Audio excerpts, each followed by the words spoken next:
उसके लिए आप सर सूरजकुंड मेले में एक बड़ा हादसा है वो हुआ, एक इंस्पेक्टर की जान है वो चली गई, इस पर आपकी क्या? मेरी इसमें यही प्रतिक्रिया है।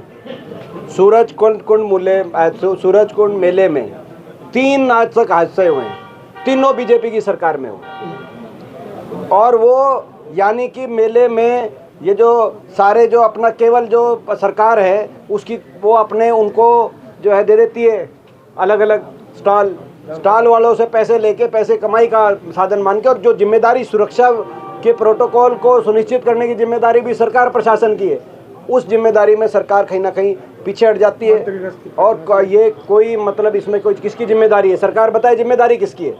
सरकार कह रही है कि वो स्टॉल वाले की जिम्मेदारी है, ये क्या है?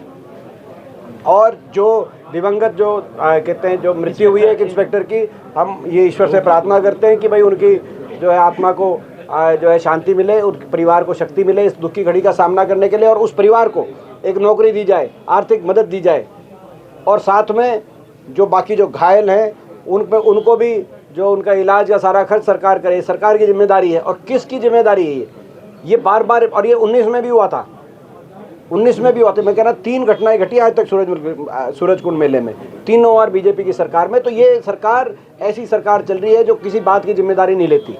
सर दिग्विजय सिंह चौटाला का दर्द छिलका है, उन्होंने कहा कि हमारा गठबंधन था जिसके चलते अब हम जीरो पर आकर अटक गए, इस पर आपकी क्या? बीजेपी के अब यार अब आप जो है ऐसे सवाल पूछ रहे हैं, खुद ही कह रहे हैं जीरो पर आकर अटक गए सर भाई। तो आप वो खुद ही कह रहे हैं कि भाई जीरो की बात हम तो कह नहीं रहे, आप कह रहे हैं सर। तो फिर हम क्यों जवाब, आप हमारा टाइम क्यों खराब कर रहे हो? फिर आप पूछ के सवाल जब वो तो फिर ऐसे जो है कुछ हो तो टाइम जवाब। हरियाणा बजट पेश करने जा रही है सरकार, उसको कैसे देखते, कितनी उम्मीदें हैं? देखिए ये बजट है तो जरूरी इसीलिए है क्योंकि सरकार ने, जब से सरकार जन भावना की चोरी कर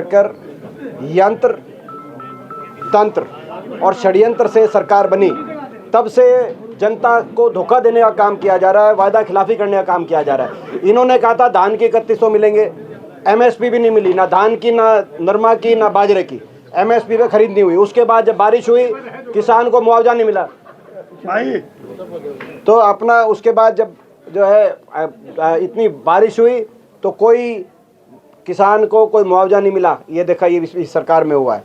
उसके बाद आज ऐसी कानून व्यवस्था है कि हर फिरौती राज ऐसा चल रहा है हरियाणा के अंदर, धराटे से फिरौतियों की कॉल आ रही हैं। खुद सरकार की एसटीएफ बता रही है कि सैकड़ों गैंग संगठित अपराधी आज एक्टिव हैं। तो ये व्यापारी का हाल है। किसान का मैंने बता दिया, गरीब आदमी का मनरेगा की स्कीम इन्होंने कैंसिल कर दी।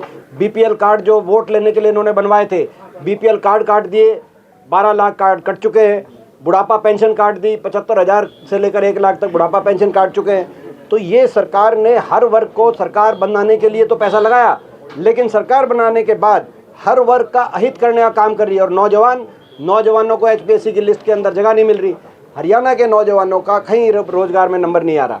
ना तो नौजवानों को मिल रहा हरियाणा में काम, ना किसान को मिल रहा हरियाणा के अंदर दाम, और ना व्यापारी को मिल रहा है सम्मान, ना सुरक्षा की व्यवस्था, और ना बड़े बूढ़ों की रही सम्मान पेंशन। सर रवनीत सिंह बिट्टू पर तो आप आधी क्यों काटते यार? तू आधी क्यों काटते? तो मेरी पूरी तो ले ले। तन्ना बजट का पूछा था, मैंने नहीं पूछा सर। रवनीत सिंह बजट वाला क्वेश्चन किसका था? मेरी बात। तो भाई सर, तो यानी कि हर वर्ग को राहत दे, ये बजट में हमारी अपील है।